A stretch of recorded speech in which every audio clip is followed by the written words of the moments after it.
तो वहीं बेंगलुरु में बयान देते हुए मल्लिकार्जुन खड़गे ने नरेंद्र मोदी पर महिला आरक्षण और परिसीमन मुद्दे को लेकर निशाना साधा है। उन्होंने कहा कि परिसीमन बिल और महिला आरक्षण बिल दोनों अलग अलग विषय हैं, लेकिन प्रधानमंत्री इसे एक साथ जोड़कर भ्रम पैदा कर रहे हैं। खड़गे ने कहा है कि साल 2023 में महिला आरक्षण बिल सर्वसम्मति से पारित हुआ था और इसके बावजूद भी लंबे समय तक इसे लागू नहीं किया गया है। उन्होंने आरोप लगाया कि भारतीय जनता पार्टी महिलाओं के सम्मान की बात तो करती है, लेकिन व्यवहार में गंभीरता नहीं दिखाती है। खड़गे ने कहा है कि कांग्रेस पार्टी हमेशा से महिला आरक्षण के समर्थन में रही है और इंदिरा गांधी, सोनिया गांधी और साथ ही सरोजिनी नायडू जैसे सशक्त महिलाओं ने पार्टी का नेतृत्व किया है। उन्होंने प्रधानमंत्री के बयान की निंदा करते हुए कहा है कि महिला आरक्षण पर कांग्रेस का रुख स्पष्ट और मजबूत है। Delimitation bill was defeated and delimitation bill is against SC, ST, against the states which are going for election. That's why all parties decided to take steps to अरे क्या तुम बोलो बोलते क्या करो।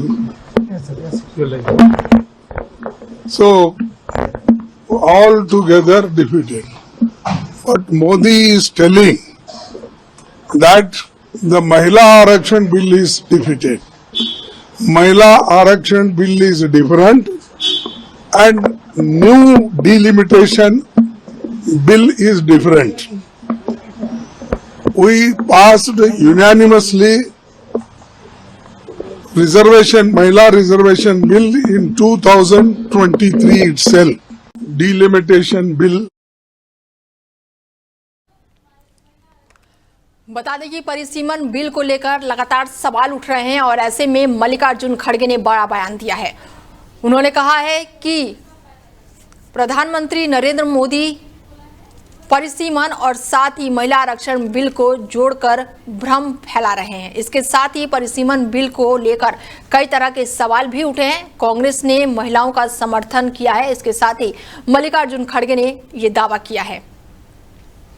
महिला आरक्षण मुद्दे पर लगातार बयानबाजियां देखने को मिल रही है। परिसीमन बिल को लेकर कई तरह के सवाल उठ रहे हैं और इसके साथ ही कांग्रेस ने जताया है कि महिलाओं का समर्थन का दावा किया है। और हमारे साथ अमित जी जुड़ चुके हैं, राजनीतिक विशेषज्ञ हैं, उनसे बातचीत करते हैं। और महिला आरक्षण के मुद्दे पर अब खड़गे का बयान निकलकर सामने आया है। उन्होंने कहा है कि बीजेपी लगातार भ्रम फैला रही है, परिसीमन और महिला आरक्षण बिल जो है वो जोड़ कर ला रही है। अमित जी देखिए, मेरे कहने का मतलब ये, अगर सीटें बढ़ रही हैं तो वो सीधा महिलाओं के पास चली जाए तो इसमें दिक्कत क्यों? बिल्कुल।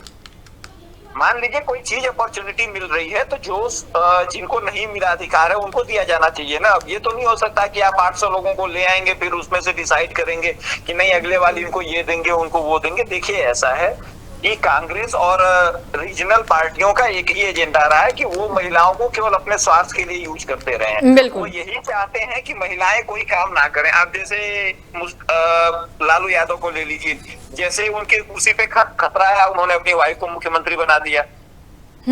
आप यूपी में अखिलेश यादव जी के परिवार को ले लीजिए, सारे घर वाले ही बैठे हैं। साउथ में जयललिता जी को ले लीजिए, उनके जाने के बाद पूरी तरीके से पार्टी खत्म हो गई। उसके बाद ममता दीदी को ले लीजिए। तो देखिए, इन लोगों का यही है कि मेरे हाथ में सत्ता है, बस रहनी चाहिए वो। उसके बाद ये प्रियंका गांधी जी बोलती है लड़की हूँ, लड़ सकती हूँ। अब साथ देने का मैटर आया तो ये भी पीछे हट गई। देखिए, इनको केवल कांग्रेस वालों को विक्टिम कार्ड खेलना होता है और वो विक्टिम कार्ड अब चल नहीं रहा है। इसीलिए वो ये नहीं चाहते कि महिला किसी भी तरीके से समाज में आगे आए। बिल्कुल, ऐसे में कांग्रेस की तरफ से ये बयान निकलकर सामने आया कि भारतीय जनता पार्टी जो है वो महिलाओं के सम्मान की बात तो करती है लेकिन सम्मान नहीं करती है। नहीं तो महिलाओं का सम्मान क्यों वो कांग्रेस वाले नहीं कर रहे ना। उनको करना होता तो अधिकार मिल रहा था, तुरंत देते। कहते भैया किसी भी हाल में अगर महिलाओं का फायदा हो रहा है, भले ही इसका क्रेडिट मोदी को मिल जाए, हम देंगे।